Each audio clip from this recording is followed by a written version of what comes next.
Yes, sir! The OKC Thunder are NBA champions. I've been very vocal about my fandom for this team on my channel since the beginning, and so I knew that if we brought home that Larry O'Brien trophy, I would have to celebrate here. I mentioned a while back that if the Thunder won it all, I would review the 2012 movie Thunderstruck, a movie starring Brandon T. Jackson, Jim Belushi, Tristan Mays, Doc Shaw, Taylor Gray, and 15-time All-Star, 2-time NBA champion, even though we don't really count those, 2014 Kia MVP, and all-around NBA legend Kevin Wayne Durant. I had no idea that was his middle name until now. I'm not gonna lie, this movie was pretty much a ripoff of another basketball movie starring somebody from Lottery Ticket, like Mike, a film I grew up loving and will likely review on my channel soon.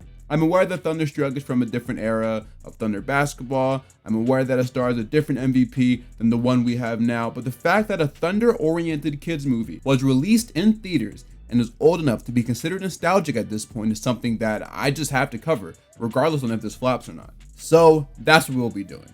My name is Mr. Nostalgia, and today we will be, well, for one, celebrating the Thunder's title, but also reviewing the Kevin Durant-led basketball film, Thunderstruck.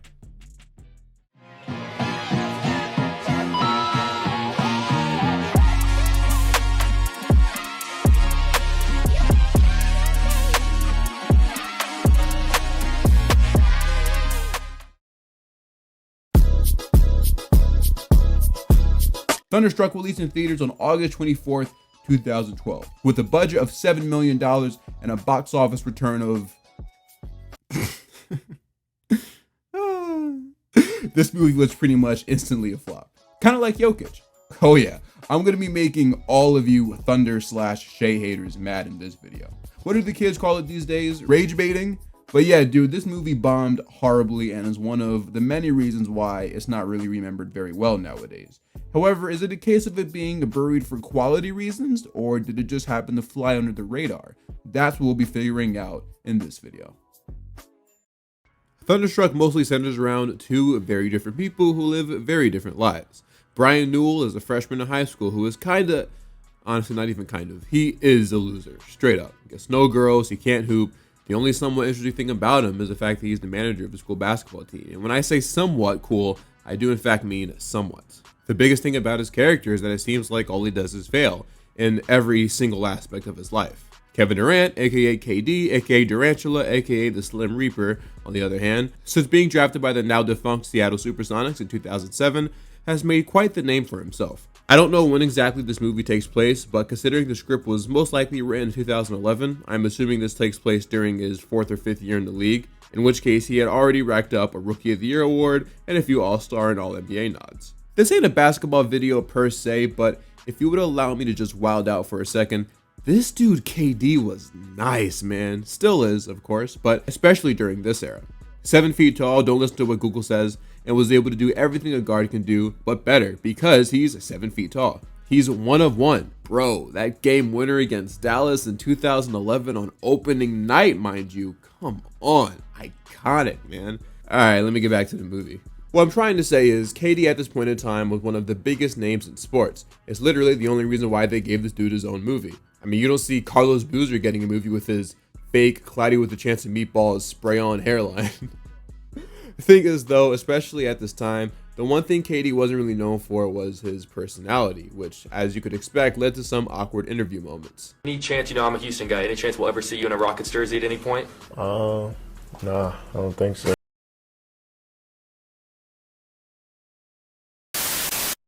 Despite living two polar opposite lives, there is actually a connection between them even before their first encounter with each other. That connection being Brian's fandom and admiration for the acclaimed star. He got KD and Thunder merch all over his room, a jersey, and a backpack. Understandable glaze. Though this does make me wonder what his reaction was to KD leaving the team in 2017. If I had to guess, it would probably be somewhat close to how Lost and Unbound reacted. This connection between the two characters only intensifies though when Brian and his dad go to a Thunder game to watch them take on the Detroit Pistons. Tickets must have been cheap because that team was trash. Horrible. One thing I do actually like about this movie is the attempt to make it feel like the real NBA, especially how it was around this time. This footage is taken from an actual NBA game clearly because, well, it's not like they asked Tayshaun Prince to make a cameo in this movie just to get cooked by KD. Like Mike didn't have this advantage thanks to it mainly being centered around a fake NBA team, so they had to actually film everything you saw, which included using fake NBA players. Now, using actual NBA footage is a lot cooler in my opinion, especially from a fan standpoint. Like, I forgot Ben Wallace was still in the league around this time. What's even crazier is seeing Reggie Miller, Marv Albert, and more importantly, Steve Kerr. It's so weird seeing him during his color commentator era, considering he's been a coach for over a decade now. Though this does imply that the game was televised, which couldn't possibly be the case considering they're playing the Pistons. Hey, at least they're good now though. But alright, anyway. The real story starts when Brian's dad gets called down to do one of those half-court contests, and being the good father that he is, he gives his ticket to Brian instead so he can have his moment to shine. And Bro ended up doing that for no reason because this dude bricks it so hard it kills Rumble the Bison. Fortunately for him though, the ball rolls over to Kevin Durant, and so as he's making his exit, he actually links up with him and gets his ball signed. Obviously, Brian is quite thunderstruck by this, but even crazier is what happens after. While Katie offers up advice, we see electricity pass between the two characters, and it's not until the next morning when we see the effects of that. I think an alternative title to this movie could have been Like Mike, because it is so obvious that that is what this movie is trying to be. The next day, Brian discovers that he seemingly gained talent overnight, doing things that he's never even dreamed of doing before, though for now, he's still relegated to just doing neat party tricks. While at the fair with his friend Mitch, he spots the girl he's been crushing on named Isabel, who was currently chatting it up with Brian's bully Connor, though it's obvious his shots are not falling, in more ways than one. Eventually, the two lock eyes with each other and Connor challenges Brian to a shootout. Considering Brian isn't aware that he has the complete KD package now, he decides to just walk away to save himself from embarrassment.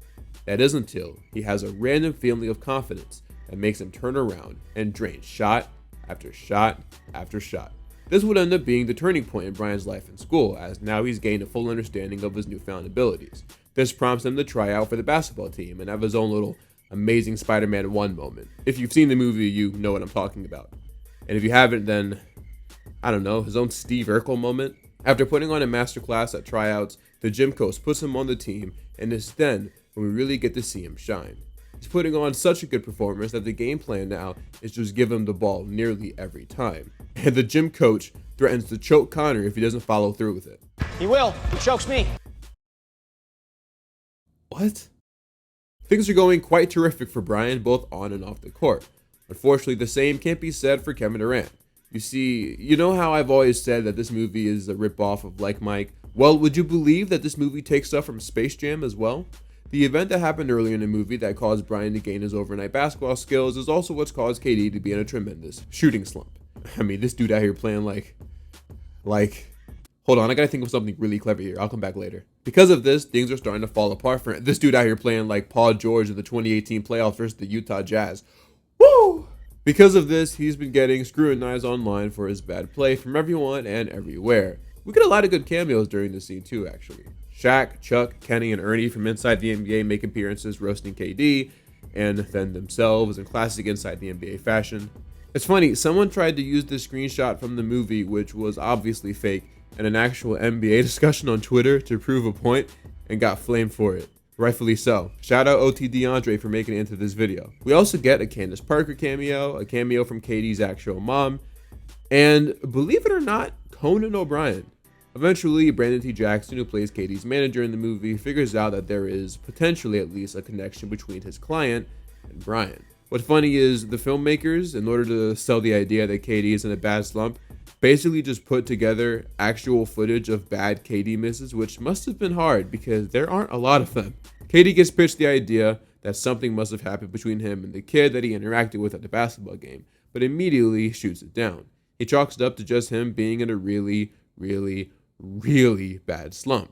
Not taking no for an answer, Brandon T. Jackson tries to organize a meetup between the two so they could potentially switch back by means of taking KD to his school. We have a special guest today. Come on, man, really? Y'all couldn't have picked a better sound effect? After a failed attempt to get the two to touch again, Durant realizes what's going on here and tells off his manager. Clearly, though, it probably would have been in his best interest if he listened to him, because his quote-unquote cold streak is getting even colder. But you had a slump like this now and then, didn't you? Don't go there, Steve. First of all, I've never shot the ball this bad. I've never shot the ball this bad. I've never shot the ball this bad. I've never shot the ball this bad. As you can imagine, considering all the recent notability and attention Brian has been getting, a lot of it is going to his head. It's starting to affect his relationship with his best friend and Isabel, who up until this point has actually shown a lot of interest in him, even going on a date earlier. It's not until Brandon T. Jackson's character pulls up to talk some sense to them and he realizes that these new abilities of his might not actually be his. Freshman year, last year, what was your scoring average? I didn't make the freshman team. And now what's your scoring average?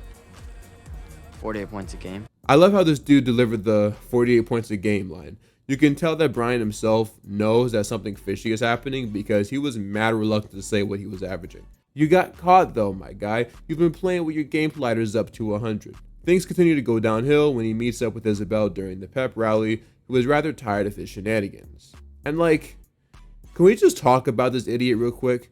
You managed to pull the Tristan Mays, and now you're out here fumbling her? Can someone explain that to me? I understand ball is life for some, but you have a generational opportunity right here, bro. Eventually, both Brian's conscience and his common sense start to eat at him, so he schedules a meeting between himself, Brandon T. Jackson, and of course, KD, so they can somehow swap places again. That's it. I told you it wasn't helping me in the first place. After the season, we're going to sit down and have a long talk. Whoever told KD he did a good job in this movie is an absolute liar, by the way. Brian, by means of displaying his newfound abilities, is able to convince KD that something is definitely wrong. So they finally start recreating the events that led to them swapping powers, but unfortunately it just doesn't seem like anything is working. I guess I got to start all over as a basketball player. I'm new KD. Bro probably said the same thing when he tore his Achilles. Yeah, okay, you're right. My fault. That one's a little out of pocket. But alright, considering what he did to the Thunder fan base, I don't feel that bad, okay? In the final home game of the season, the Thunder need just one more game to advance to the playoffs. The TNT crew suggests that the Thunder consider benching KD thanks to his poor play, but like, nah, I'm sorry. Washed KD is still better than playing Eric Maynor 35 minutes a game. While over at Isabel's house to apologize, Brian realizes that there was one key thing missing from the recreation attempts. That being Rumble the Bison, whose name I'm just now realizing is actually connected to the word thunder. I'm stupid. So he rushed to the stadium on his bike in an attempt to get there before the game starts. After hunting down both Rumble and KD, Brian once again tries to recreate the same event that gave him these new skills, this time including the part where the ball hits Rumble. And this time around, things turn out exactly how they needed it to. KD immediately starts hooping like a madman, hitting floaters, catching lobs from James Harden, and overall just putting in that work. Meanwhile, for Brian,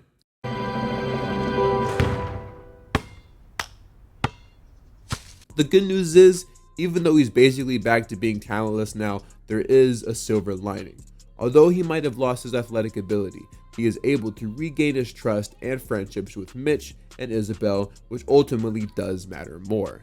As for how the movie wraps up, if you've seen Like Mike, then you know what happens with this one. There's a final basketball game with a lot of weight and stakes. Our main character doesn't have his abilities anymore and is now forced to play this one out like a normal person. He gets super passive at first, they even more or less steal a scene from Like Mike in it. Eventually though, he gets a wide open layup and actually, oh, yeah, never mind. Nah, jokes aside, he realizes that even though he's not playing well, he still has a good mind for basketball, so he uses that to become the team leader on the court, instilling his teammates with confidence and calling out plays. He's even able to get a steal. Little by little, they're able to chip into the lead, and while they're down only by 2 with a few seconds left, what do you know? Brian hits a 3-point shot to win. Rejected by Anthony Davis. This stadium is shaking. The fans have never seen anything like this in their lives before. Davis is unbelievable. What do you know? Brian hits a 3-point shot to win them the game. Who would have thought? They all start cheering his name and celebrating around him. Even his little sister, who don't even like him for real. I don't know why she's cheering. Remember kids, win or lose, you're always a winner if you're true to yourself. Never be someone that you're not. That is unless it means you get to go out with Tristan Mays. Then I fully 100% recommend lying. She is very gorgeous to me. Movie ends with Kevin and Brian playing a little one-on-one as the camera pans out, transitioning into some text that simply reads game over, which is probably like one of the only cool things about this movie, not gonna lie. Alright, I won't sugarcoat anything. As much as I love a good basketball movie, this one wasn't one of them. At the same time though, there are way more offensive and downright horrible kids movies out there. This one just kind of falls in the mediocre and forgettable tier. For starters, for a movie that's lesson comes from being your own person, it certainly lacks originality. This movie literally is just like Mike, with a few tweaks of its plot and execution. However, Like Mike is actually good, and none of the good elements of it transition into this one. Like Mike is funny, this one isn't. Like Mike has a lot of charm, this one doesn't.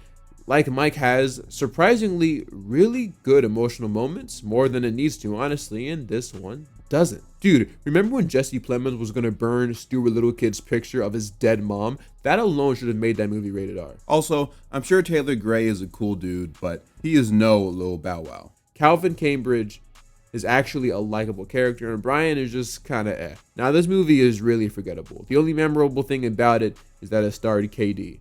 And its lack of originality doesn't bode well for it either, because it's hard to watch this movie knowing that there's another one that does everything better. There's next to nothing unique about it. Everything is pretty bland and at times, even worse, predictable. I will say, the movie did start off kind of fun, but that quickly faded away once Brian and KD swapped. Everything else after that is just a borderline snooze fest, filled with cliches we've seen before just about everywhere else. And ironically, even with this being the case, I still managed to enjoy this more than other people because of the fact that it involves not only my favorite NBA team, but also my favorite sport.